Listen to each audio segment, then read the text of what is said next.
Selamat datang di channel YouTube Bisa AI. Pada kesempatan kali ini, saya akan membahas tentang analisis dan clustering teks tentang PSBB pada sosial media Twitter. Nah, seperti yang kita ketahui, pada masa pandemi COVID-19 saat ini, kata-kata PSBB sering muncul dan populer. Oleh karena itu, saya melakukan scraping di sosial media Twitter dengan keyword PSBB. Untuk lebih lanjutnya, saya analisis dan saya gunakan sebagai clustering. Nah, sebelum kita masuk ke analisis dan clusteringnya, kita harus mengetahui dulu apa itu NLP dan text mining. NLP dan text mining merupakan subset teknologi AI atau Artificial Intelligence yang memungkinkan penggunanya untuk mengolah inti dari sebuah dokumen teks menjadi sebuah data kuantitatif dan informasi yang dibutuhkan. Informasi tersebut nantinya akan dapat digunakan sesuai keinginan dan tujuan penggunanya. Text mining dan natural language processing memuat teknik-teknik yang memudahkan kita untuk mendapatkan informasi secara ringkas menggunakan pendekatan machine learning. Jadi, sebenarnya pada konsepnya, NLP itu luas. Tapi saya mengkerucutkan atau memfokuskan pembahasan di sini yaitu NLP pada teks. Nah, yang berkenaan juga dengan text mining. Nah, kedua hal ini hampir sama sebenarnya. Kalau kita berbicara tentang teks, yaitu sama-sama menyerap informasi atau mengekstrak informasi dari teks yang kita punya. Nah, penerapan NLP dan text mining pada data teks diantaranya yaitu 1. News classification. Jadi, NLP dan text mining di sini memungkinkan untuk kita mengklasifikasikan suatu berita atau dokumen apapun yang berupa teks. Misalnya, kita mempunyai berita dengan label berita olahraga, berita politik, dan berita hiburan misalnya. Nah, membangun model klasifikasi dari news classification ini berarti memungkinkan kita untuk memprediksi jika nantinya ada berita baru yang masuk, kita sudah bisa langsung memprediksikan apakah itu berita politik, apakah itu berita hiburan, ataupun itu berita lainnya sesuai dengan label kita. Kemudian yang kedua ada information extraction. Ini lebih terkait tentang informasi apa saja yang termuat dalam teks kita. Jadi, setelah kita klasifikasi, kita bukan cuma bisa menentukan jenis teks apa yang ada pada teks kita, misalkan kayak tadi yang berita, kita tidak hanya bisa menentukan, oh ini cuma berita politik kayak gitu. Tapi lebih ke di dalamnya itu, berita politik tersebut menceritakan tentang apa atau membahas tentang apa. Nah, itu yang dimaksud dari information extraction di sini. Selanjutnya ada sentimen analisis. Nah, ini mungkin sering kita dengar ya, analisis sentimen dari suatu kasus. Misalnya, saya mengolah 10.000 teks yang akan saya jadikan model klasifikasi sentimen. Nah, sehingga nanti jika ada teks baru masuk, saya bisa langsung mengetahui sentimen terhadap teks tersebut itu bagaimana. Yang paling umum adalah mengklasifikasikan atau mendefinisikan sentimen menjadi sentimen positif, negatif, ataupun netral. Nah, selanjutnya ada text summarization. Text summarization, seperti namanya, ini merupakan model AI yang kita buat untuk membuat suatu ringkasan dari teks yang kita punya. Misalkan kita mempunyai teks berita yang cukup panjang, ataupun teks cerita yang cukup panjang. Nah, dengan metode text summarization ini, kita bisa membuat suatu ringkasan 1 atau 2 paragraf, tapi tetap mencerminkan atau tetap merepresentasikan dokumen yang kita punya. Nah, ini mungkin lebih seperti abstrak pada karya ilmiah atau jurnal ilmiah. Nah, di mana abstrak itu merupakan gambaran umum dari pembahasan di jurnal tersebut, kayak gitu. Nah, tapi hal ini tentunya berbeda karena ini dilakukan dengan mesin. Selanjutnya ada dokumen clustering. Di mana dokumen clustering ini kita bisa mengelompokkan dokumen-dokumen yang kita punya ke dalam beberapa kelompok. Dan kita bisa menganalisis lebih lanjut di dalam setiap kelompok tersebut, itu menceritakan tentang apa. Nah, selanjutnya library. Karena nanti kita menggunakan Python, nah ini ada beberapa library umum yang biasa kita gunakan untuk NLP dan text mining. Tapi library lainnya pun juga ada, jadi tidak terbatas pada library yang ada di sini saja. Pertama ada Pandas untuk mengolah data frame-nya atau data table-nya. Kemudian ada NLTK, kepanjangan dari Natural Language Toolkit, untuk membantu kita dalam processing teks. Kemudian ada Matplotlib yang digunakan untuk visualisasi data kita. Kemudian menggunakan scikit-learn. Nah, ini banyak ya kegunaannya. Nanti kita gunakan untuk ekstraksi fitur juga. Kita gunakan untuk clustering juga. Nah, Gensim ini modul NLP lainnya yang biasa digunakan untuk topik modeling pada suatu teks ataupun text summarization juga bisa. Selanjutnya ada Sastrawi yang membantu kita dalam NLP Bahasa Indonesia. Dan selanjutnya ada Word Cloud, di mana kita bisa menampilkan kata-kata yang sering muncul. Lanjut ke text processing. Nah, di dalam suatu pre-processing text, kita banyak menemui kendala-kendala. Seperti banyaknya kata-kata yang tidak formal atau kata-kata yang tidak memiliki arti. Kemudian banyak juga perbedaan-perbedaan tanda baca, banyak URL, dan lain sebagainya. Nah, ini mungkin saya generalisasi secara umum aja, tidak terlalu mendetail tentang pre-processing apa saja yang bisa kita gunakan untuk melakukan analisis teks ini. Pertama ada case folding. Tidak semua dokumen teks konsisten dalam penggunaan huruf kapital. Oleh karena itu, peran case folding dibutuhkan dalam mengkonversi keseluruhan teks.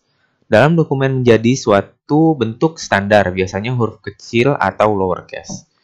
Case folding adalah mengubah semua huruf dalam dokumen menjadi huruf kecil. Hanya huruf A sampai dengan Z yang diterima. Karakter selain huruf tersebut itu dihilangkan atau dianggap delimiter. Jadi, intinya di sini case folding adalah penyeragaman dalam penulisan pada teks. Bisa dilakukan uppercase, jadi mengubah huruf menjadi huruf kapital semua, ataupun lowercase, mengubah huruf menjadi huruf kecil semua. Cuma yang paling umum biasa digunakan adalah lowercase. Selanjutnya ada tokenizing atau tokenisasi. Tokenisasi secara garis besar memecah sekumpulan karakter dalam suatu teks ke dalam suatu kata. Bagaimana membedakan karakter-karakter tertentu yang dapat diperlakukan sebagai pemisah kata atau bukan. Dalam memperlakukan karakter-karakter dalam teks sangat tergantung pada konteks aplikasi yang dikembangkan. Pekerjaan tokenisasi ini akan semakin sulit jika juga harus memperhatikan struktur bahasa atau grammatical. Jadi di sini tokenisasi intinya adalah kita memecah suatu kalimat menjadi kata per kata. Sebenarnya bisa menjadi 2 kata atau 3 kata. Per 2 kata atau per 3 kata. Itu tergantung pada case-nya, tapi yang paling umum digunakan adalah kita pecah kalimat per 1 kata. Jadi kita pecah kata per katanya. Nah, seperti yang tadi dijelaskan juga, hal ini akan semakin sulit jika kita harus memperhatikan juga struktur bahasanya. Jadi mungkin di struktur bahasa yang lain, selain bahasa Indonesia, bisa saja memungkinkan untuk mengolah tokenizing ini per 2 kata atau per 3 kata. Itu tergantung case-nya. Selanjutnya ada filtering. Tahap filtering adalah tahap mengambil kata-kata penting dari hasil token yang diperoleh. Bisa menggunakan algoritma stop list, membuang kata yang kurang penting, atau word list, menyimpan kata-kata yang penting. Stop list atau stop word adalah kata-kata yang tidak deskriptif, yang tidak dapat dibuang dalam pendekatan back of word. Nah, ini mungkin nanti juga akan kita gunakan, yaitu menghilangkan atau meremove the stop word. Stop word ini isinya adalah kata-kata yang tidak memiliki arti atau kurang deskriptif dari apa yang kita bahas. Kata-kata seperti dari, yang, di, ke adalah beberapa contoh kata-kata yang berfrekuensi tinggi dan dapat ditemukan hampir dalam setiap dokumen. Menghilangkan stop word ini dapat mengurangi ukuran indeks dan waktu pemrosesan. Selain itu, juga dapat mengurangi level noise. Nah, ini lebih ke tujuan dari filtering ini. Kenapa kita harus meremove atau menghilangkan kata-kata yang tidak penting? Di sini sudah dijelaskan, satu, untuk mengurangi banyaknya indeks data. Karena nanti pada proses fitur ekstraksi, semua data yang kita punya dalam dokumen itu akan di listing satu persatu uniknya. Dan dimensi dari data kita, data teks kita, itu akan semakin besar seiring dengan banyaknya kata-kata yang unik di dalam dokumen tersebut. Nah, untuk mengurangi indeks dari besarnya dimensi data kita, banyak kata-kata yang sebenarnya bisa kita hilangkan karena kata-kata tersebut tidak memiliki arti yang signifikan atau arti yang deskriptif. Seperti kata-kata dari, yang, di, dan ke kalau di bahasa Indonesia. Nah, mungkin banyak kata lainnya yang di sini tidak saya tampilkan satu per satu. Selanjutnya ada stemming. Nah, teknik stemming ini intinya adalah mengubah suatu bentuk kata menjadi akar katanya. Atau kalau dalam bahasa Indonesia, mengubah suatu kata menjadi kata dasarnya. Nah, di sini juga dijelaskan bahwa kata bersama, kebersamaan, dan menyamai itu kan memiliki suatu akar kata yang sama, yaitu kata-kata sama. Nah, gunanya apa stemming ini? Jika saya mempunyai kata-kata bergerak, saya mempunyai kata-kata menggerakkan, saya mempunyai kata-kata gerakan. Nah, itu kan sebenarnya memiliki kata-kata yang sama. Itu kata-kata gerak. Nah, tujuan dari stemming adalah mengubah kata-kata tersebut ke kata dasarnya, yaitu kata gerak aja. Satu, dia menjadi suatu indeks yang lebih kecil dari tadinya ada 4 unit kata, menjadi 1 unit kata aja. Dari tadinya bergerak, menggerakkan, gerakan, dan gerak itu sendiri berubah jadi 1, yaitu gerak aja. Nah, ini sudah mengurangi indeks dari besarnya data kita. Salah satunya. Tapi tidak mengubah arti dari kata yang kita punya. Karena artinya tetap sama-sama gerak. Karena dia sudah di stemming. Nah, ini juga merupakan salah satu processing yang umum digunakan. Nah, secara umum itu tadi beberapa pre-processing yang sering digunakan dalam pengolahan teks. Mungkin paling ada 1 atau 2 lagi yang sering digunakan. Misalnya seperti mengubah kata-kata non-formal menjadi kata-kata formal. Nah, itu hampir sama seperti stemming, hanya saja dia merubah kata bukan ke dalam bentuk kata dasarnya, tapi ke dalam kata formalnya.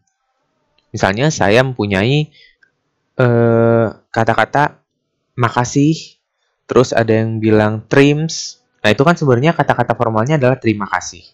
Nah, mengubahnya itu kita bisa menggunakan regex kalau di Python. Jadi mengubah suatu kata formal menjadi mengubah suatu kata yang tidak formal menjadi kata yang formal. Agar kita bisa mengeneralisasi kata-kata yang kita punya. Nah, selanjutnya kita bahas tentang fitur extraction. Yang pertama ada convectorizer. Nah, di sini convectorizer adalah proses mengubah fitur teks menjadi representasi vektor. Output dari convectorizer pada dokumen adalah sebuah matriks yang setiap barisnya merupakan hasil dari perubahan kalimat menjadi vektor. Jadi di sini setiap kalimat itu akan berubah menjadi vektor. Nah, contohnya seperti ini. Kita memiliki kalimat ada 3. 1, kucing itu berwarna putih. 2, anjing itu berwarna coklat. 3, kucing memakan coklat putih. Nah, korpus yang kita punya adalah setiap unit kata yang ada pada dokumen kita. yaitu ada 7 unit kata. 1 anjing, 2 berwarna, 3 coklat, 4 itu, 5 kucing, 6 memakan, 7 putih. Ada 7 kata ya. Selanjutnya, jika kita lihat pada kalimat yang pertama, kucing itu berwarna putih. Nah, pada indeksnya, kucing itu ada di indeks kalau dari indeks 1 sampai 7, kucing itu ada di indeks keempat. Makanya jika kita lihat hasilnya, kucing itu berwarna putih, itu ada 7 entry di dalam vektornya. Kenapa? Karena kita mempunyai 7 kata unik di dalam dokumen kita. Makanya entry-nya ada 7. Nah, jika pada suatu kalimat itu mempunyai kata-kata yang ada pada entry-entry vektor tersebut, maka itu akan dilabelkan sebagai 1. Atau bisa lebih dari 1 jika memang keluaran entry tersebut pada kalimatnya itu lebih dari 1. Misalnya, di entry pertama itu kan katanya adalah anjing. Nah, di kalimat pertama tidak ada kata-kata anjing. Makanya, entry pada vektor yang pertama itu adalah 0. Sedangkan yang kedua itu ada kata-kata berwarna. Nah, berwarna ini terdapat di dalam kalimat kucing itu berwarna putih. Makanya entry-nya 1 untuk entry vektor yang kedua. Entry ketiganya adalah coklat. Nah, di kata pertama tidak ada kata coklat, makanya angkanya 0. Entry keempat adalah kata itu. Ada 1 kata itu di kalimat pertama, makanya entry-nya 1. Jika ada 2 kata itu di kalimat pertama, maka entry-nya nanti angka 2, dan seterusnya. Nah, ini ditulis satu persatu pada vektor, sesuai dengan kemunculan katanya ada atau tidak. Oke, sampai sejauh ini, seperti inilah proses dari convectorizer.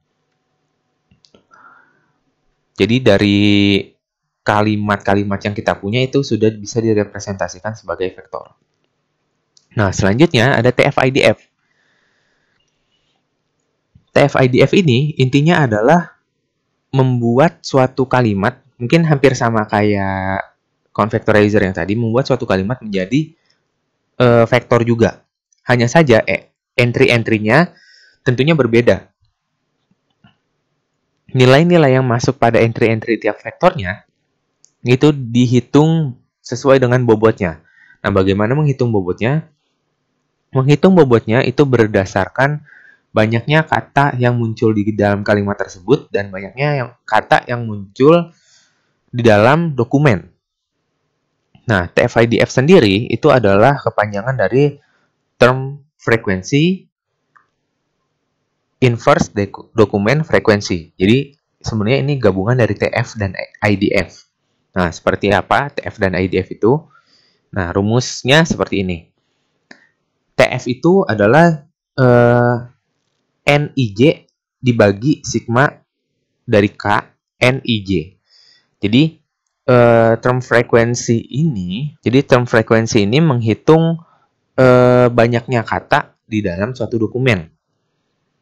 Nah, jadi kalau di term frekuensi ini banyaknya kata yang muncul dibagi banyaknya kata tersebut muncul di dokumennya. Kemudian IDF itu adalah inverse dokumen frekuensi. Itu menggunakan rumus log dari N per DFT. Nah, kalau misalkan kita mau menghitung TF IDF-nya, nah ini tinggal digabungkan aja.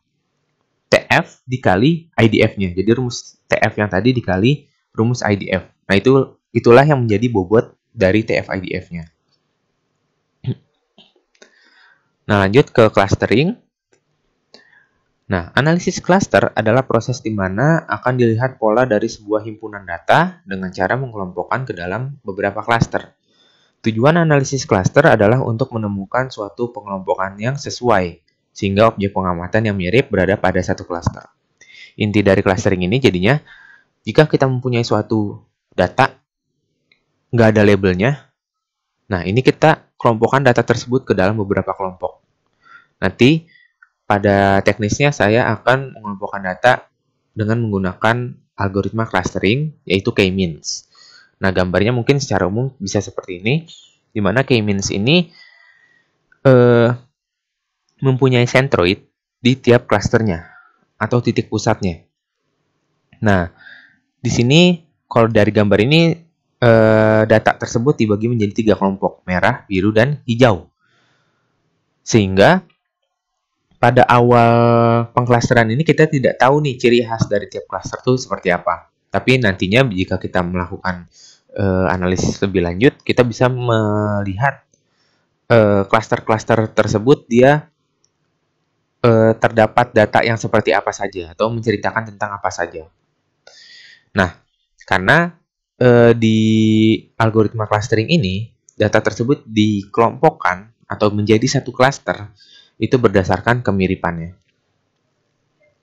Nah, sekarang kita bahas algoritmanya. Algoritma K-means. K-means adalah salah satu metode clustering berbasis centroid. Seperti yang tadi saya jelaskan. Jadi, di klaster-klaster yang terbentuk nanti akan ada centroidnya yang menjadi titik pusat dari klaster yang tempat dia berada. Kemudian metode K-means ini merepresentasikan setiap kelompok dengan suatu pusat. Terus parameter K ini menyatakan jumlah klaster. Kalau misalnya K-nya ada 3, ya berarti klaster yang terbentuk nanti ada 3.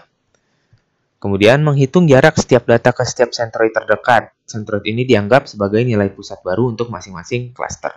Nah, pertama, cara kerja dari K-means adalah inisialisasi mu K secara acak atau centroidnya. Jadi K di sini menentukan banyaknya centroid. Kalau misalkan ada K-nya ada 3, nanti klaster yang terbentuk akan ada 3. Nah, mu-nya juga akan ada 3. mu1, mu2, dan mu3. Kemudian hitung RNK, yaitu RNK 1 jika K-nya adalah minimum dari selisih antara μj terhadap xn dikuadratkan. 0 untuk lainnya. Nah, di sini maksudnya apa? Maksudnya adalah kita mempunyai centroid yang tadi secara acak kita inisialisasi di tahap pertama. Kemudian, setiap data kita itu akan dihitung jaraknya ke 3 centroid tersebut. Jadi kita ambil K-nya misalkan 3.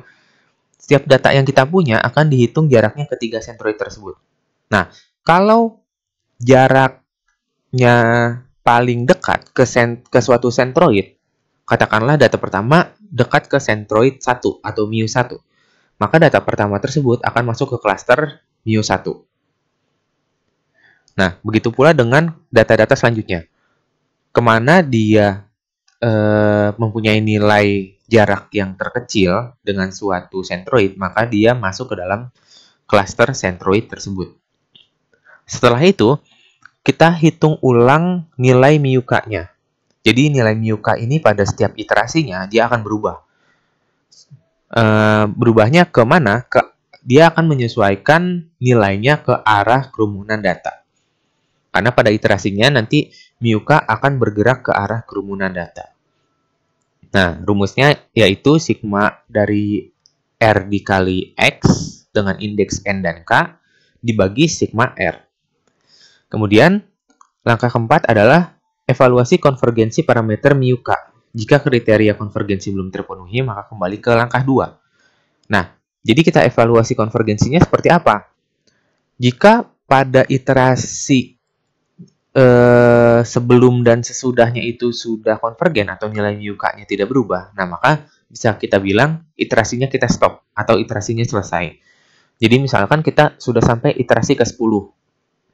mu1-nya nilainya 0, mu2-nya nilainya 1, mu3-nya nilainya 2. Kalau di iterasi ke-11 nilai tersebut tidak berubah, nah itu bisa kita bilang iterasinya selesai karena dia sudah konvergen atau nilainya sudah tetap. Dan itu menjadi nilai mu yang sudah fix untuk klaster kita. Dan juga anggota dari klaster ke-1, ke-2, dan ke-3 mengikuti di iterasi ke-10. Nah, kita lanjut ke implementasi sekarang. Nah, bagaimana cara kita mengimplementasikan clustering ini untuk analisis teks pada Twitter? Yang pertama, kita ambil data teksnya dari Twitter dengan keyword PSBB. Kemudian kita save bisa ke JSON, CSV, TXT, atau mungkin file lainnya yang mendukung. Yang kedua, kita load dengan Python. Yang ketiga, kita lakukan pre-processing. Tadi sudah dijelaskan ya, pre-processingnya ada apa aja. Kemudian kita lakukan clustering dengan menggunakan algoritma clustering. Pada kali ini saya menggunakan K-means. Selanjutnya, tampilkan word cloud, sehingga kita bisa mengetahui pada setiap cluster itu membicarakan tentang apa saja tweetnya. Oke, terima kasih. Untuk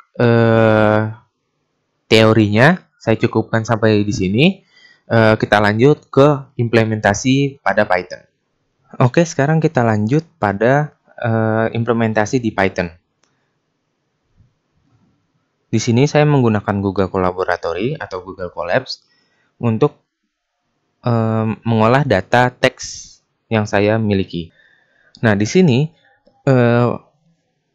sintaks yang pertama ini saya hubungkan dulu antara Google Colabs yang saya gunakan di sini dengan Google Drive yang saya miliki. Kemudian di sini saya install library yang belum terinstall di Google Colab, yaitu Sastrawi, dengan sintaks tanda seru pip install Sastrawi. Nah, selanjutnya saya import beberapa library yang dibutuhkan. Di sini ada Pandas, NumPy, Matplotlib, ada HRE untuk regular expression atau regex, ada NLTK untuk membantu processing teks kita. Nah, di sini ada beberapa yang saya download dari NLTK. Selanjutnya ada ini NLTK juga untuk tokenizing, ada SYS, kemudian ada Sastrawi. Nah, kegunaannya seperti apa saja itu akan saya jelaskan seiring dengan sintaks yang ada. Nah, ini saya definisikan dulu path dari data saya. Nah, path yang saya gunakan di sini adalah content drive my drive. Jadi my drive di sini baru sampai ke drive saya. Kemudian di dalam drive saya ada folder, saya buat folder scraping Twitter, terus slash data. Jadi di dalam sini ada folder scraping Twitter, kemudian ada folder data. Nah, datanya kita taruh di situ. Nah, mungkin untuk teman-teman bisa ubah nih direktorinya sesuai dengan direktori drive yang punya teman-teman. Lanjut, saya read datanya. Saya read datanya dengan berbentuk CSV. Oh ya, di sini saya tidak akan membahas bagaimana cara menarik data Twitternya. Itu mungkin di beda pembahasan nanti di channel YouTube Bisa AI. Tapi di sini lebih menjelaskan tentang cara pengolahannya. Jadi di sini kita taunya udah dapat data dulu aja. Nah, untuk datanya di sini kita lihat di sini ada ID berupa angka, ada conversion ID, ada created at, ada date-nya, ada time-nya, ada time zone. Kemudian ada user, ada username, kemudian ada name-nya juga, ada tweet-nya. Nah, sebenarnya untuk data teks dan pengolahan teks yang sederhana, yang kita butuhkan sebenarnya hanya tweet ini. Tapi kita melihat dari parameter lain ataupun variabel lain di kolom-kolom lainnya itu juga nggak masalah sih. Nah, di sini saya memplotkan data date-nya atau waktunya, tanggalnya tuh berapa. Nah, ternyata di sini yang saya dapatkan adalah data dari bulan Juni semua, tapi dari tanggal 15, 16, 7, 14, 15, 16, 17, 18. Jadi ada 5 hari, yaitu 10.000 data dapatnya nanti. Nah, kita lanjut. Pertama di sini saya mendefinisikan slang word-nya. Jadi di sini slang word-nya ini saya ngumpulin sendiri di slang word di .txt, yaitu kata-kata yang tidak formal dan kata-kata yang formal.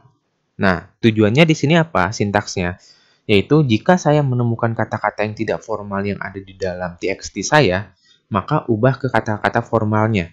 Jadi di dalam txt saya itu ada dua bagian, satu kata formal dan satu kata non formal. Jadi looping di sini adalah jika di dalam dokumen saya memuat kata-kata non formal, maka ubah menjadi kata formalnya berdasarkan txt yang saya buat, kayak gitu. Nah, selanjutnya sintaks yang selanjutnya ini saya ingin meremove stop word yang ada. Di sini stop word-nya juga kalau mau lengkap bisa ngumpulin sendiri gitu. Tapi dari stop word ataupun stemming dari sastrawi yang default juga ada. Nah, di sini saya mau remove stop word dari data yang saya kumpulkan sendiri. Dari stop word txt yang saya miliki, kemudian saya tambahkan. Jadi stop word sebelumnya itu masih stop word umum yang dikumpulkan di txt. Nah, ini karena pada kasus PSBB yang berkenaan juga dengan corona, dengan kata-kata COVID, kata-kata COVID-19, kata-kata Twitter, pandemi, dan kata-kata PSBB itu sendiri. Maka, kalau menemui kata-kata tersebut, saya hilangkan juga. Intinya kayak gitu. Di sini, variabel X ini yang isinya kata-kata berikut itu juga saya tambahkan ke stop word. Jadi, kalau menemui kata-kata tersebut, maka dihilangkan. Nah, kenapa saya hilangkan? Karena saya tarik datanya itu berdasarkan keyword yaitu PSBB.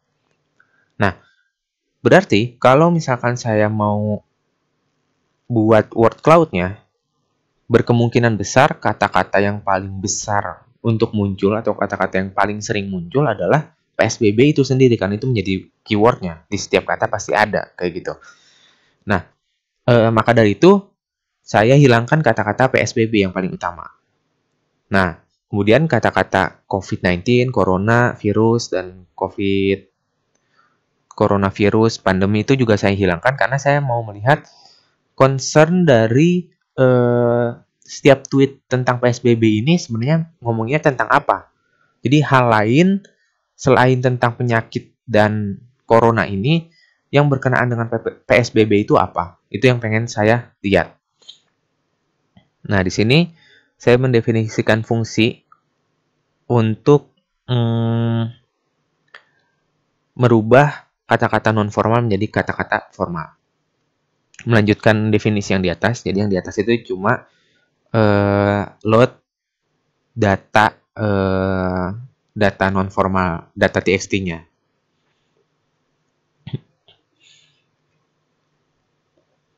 Oke. Di sini data tweet-nya saya masukin ke variabel tweets, di mana variabel tweets ini saya masukin ke list tweets.preproc1, di mana untuk saya tampung di variabel ini atau di list ini, variabel tweets ini mengalami beberapa preprocessing. Yang pertama, saya remove URL-nya, kemudian saya ubah dia menjadi lowercase, kemudian saya hilangkan, misalnya dari Twitter kan ada gambar juga ya. Nah, itu gambar saya hilangkan. URL yang berbentuk HTTP ataupun www juga saya hilangkan. Saya remove simbolnya juga. Jadi, biasanya simbol itu memang kita hilangkan karena itu kurang deskriptif terhadap data kita. Kecuali memang beberapa penelitian yang memperhatikan simbol. Kemudian saya hapus tanda baca juga, saya hapus username, dan saya hapus juga spasi berlebih. Jadi mungkin kalau ada spasi yang 2 atau 3 gitu, itu saya hapus spasi berlebihnya. Nah, bisa kita lihat tadi di atas data tweetnya itu masih banyak ya kata-kata yang menggunakan huruf kapital kayak gitu. Nah, di sini hasil dari tweets preproc 1 di sini sudah terlihat bahwa beberapa pre-processing yang kita terapkan itu sudah berdampak atau sudah diterapkan di sini nih. Pertama, di sini sudah tidak ada web.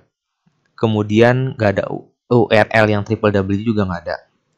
Tidak ada mention, tidak ada pic Twitter. Kemudian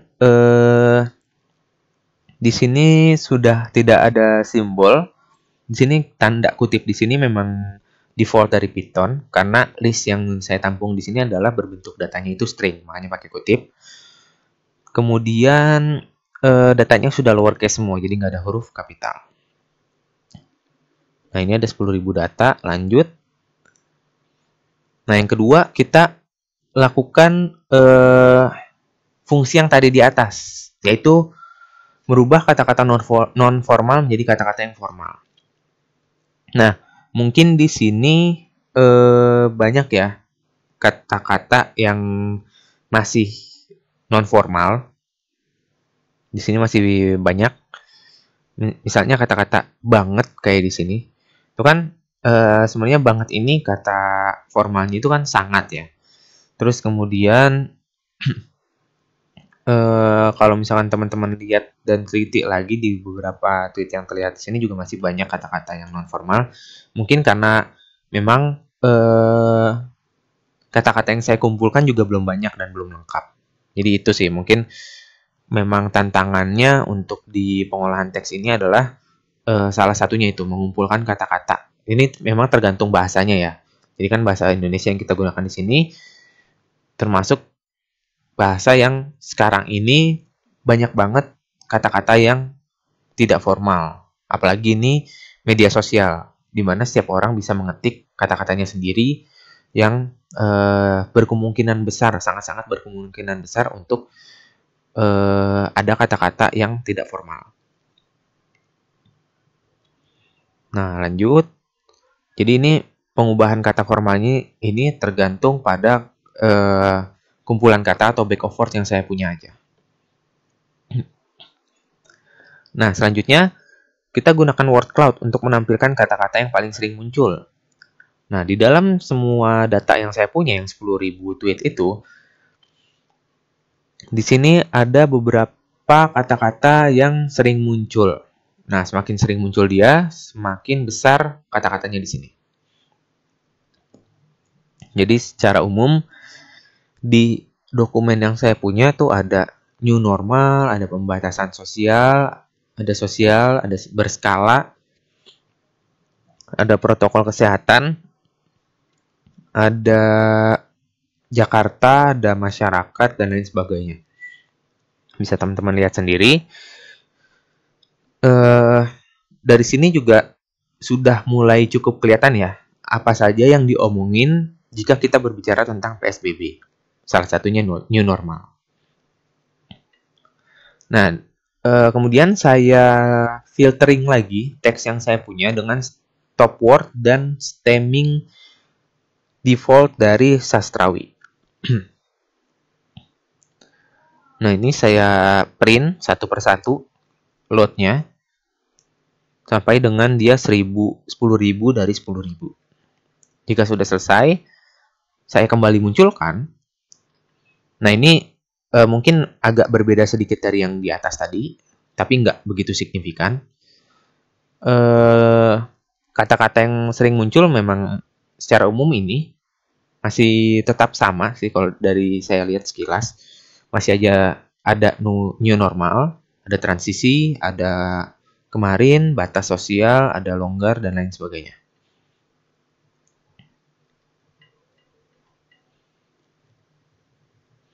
Mungkin kalau dari back of word yang ini saja sih, saya bisa bilang PSBB mungkin banyak yang nge-tweet PSBB itu juga berkaitan dengan new normal. dan transisi. Nah, lanjut. Ini karena processingnya agak lama, jadi saya nggak running secara live satu persatu. Teman-teman juga kalau running code di sini memang perlu waktu juga seiring dengan banyaknya data. Makanya di sini saya sempat save juga data bersihnya itu, saya save juga di CSV. Nah, kita lanjut. Data bersihnya kita sudah punya. Kemudian saya cek missing value-nya dengan sintaks isNull.sum. Ternyata ada 600-an data yang kosong. Kenapa bisa ada data yang kosong? Pertama, mungkin di Twitter tersebut itu cuma berisikan tentang link berita. Karena URL dia jadinya hilang dan tweet tersebut jadi kosong. Kemudian bisa juga cuma link dan gambar.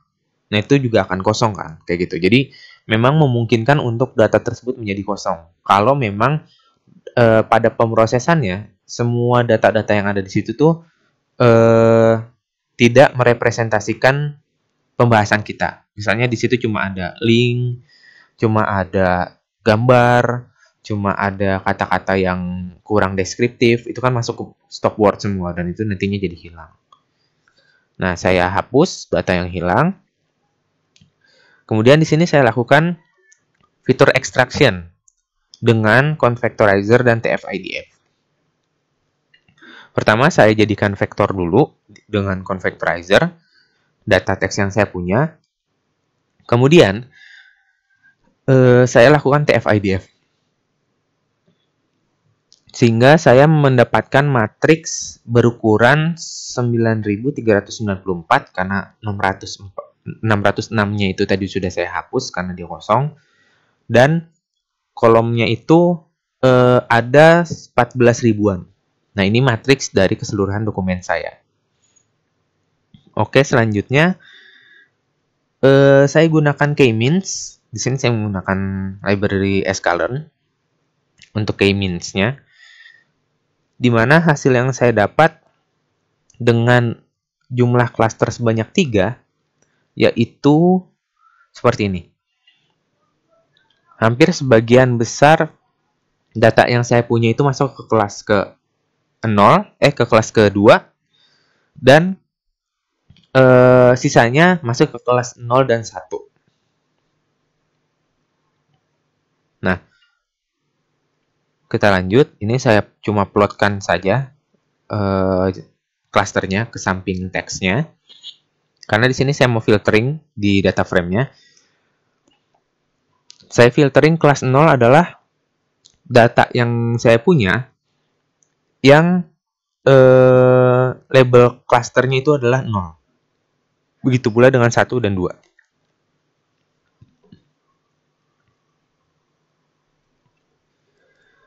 Nah, di sini satu persatu saya buat word cloud-nya lagi. Jadi kita berbicara di cluster yang dengan data terbanyak dulu, yaitu cluster kedua. Nah, di sini mungkin kalau kita lihat satu persatu kata-kata yang ada pada word cloud ini menggambarkan tentang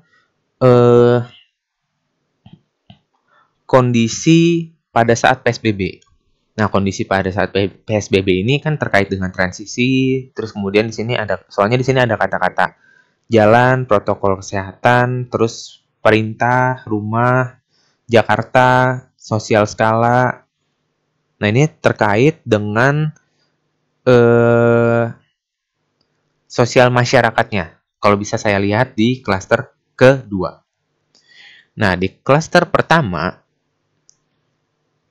ini datanya lebih sedikit, jadi lebih longgar kata-katanya. Ini lebih mengaitkan dengan PSBB dan new normal. Jadi kalau misalkan di sini, di klaster kedua tadi, ini lebih menggambarkan dengan hubungan antara PSBB dan masa transisi pandemi ini.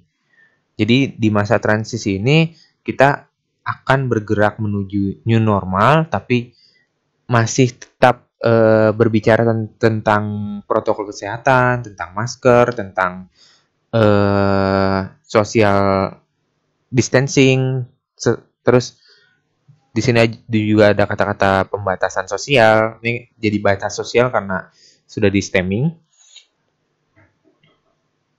Nah, terus yang kelas ke-1 itu lebih ngomongin tentang PSBB dan new normal. Jadi bagaimana PSBB ini tindakan selanjutnya yang mungkin sekarang banyak dibicarakan yaitu new normalnya. Di sini ada new normal, terus ada masyarakat, ada kerja, jalan, beda, ramai, perintah, protokol kesehatan, buka, siap, transisi, dan lain sebagainya. Tapi kata-kata yang terbesar mungkin ke arah new normalnya. Nah, di kata-kata lain, di sini juga menjelaskan yang menurut saya tetap berhubungan juga dengan new normalnya. Bagaimana new normal di sini nantinya kita akan kembali misalnya bekerja, terus ada yang tetap di rumah saja, kemudian ada yang buka, mungkin pertokoan atau pusat perbelanjaan dan lain sebagainya. Jadi mungkin yang tadi klaster kedua itu lebih ngomongin ke masa transisi dari PSBB. Nah, klaster ke-1 ini lebih ngomongin tentang new normal setelah PSBB. Nah, kemudian yang baru saya temukan juga di tweet yang saya dapatkan ini, di kelas atau klaster ke-0. Ternyata, di data Twitter yang saya dapatkan dari 5 hari yang lalu, tanggal 14, 15, 16, 17, dan 18 Juni 2020, jika saya cari keyword tentang PSBB, ternyata banyak yang berkomentar atau menulis tweet PSBB tentang kota Tangerang dan Tangsel atau Tangerang Selatan. Nah, mungkin ini menjadi pembahasan yang menarik mungkin untuk riset selanjutnya. Bagaimana komentar atau bagaimana pendapat dari orang-orang yang menuliskan di Twitter tentang PSBB dari kota Tangerang dan Tangerang Selatan. Karena di klaster ke-0 ini, saya mendapati bahwa banyak sekali di sini kata-kata dari PSBB yang kemudian berhubungan juga atau orang-orang tersebut juga menuliskan juga kata-katanya tentang kata-kata kota Tangerang.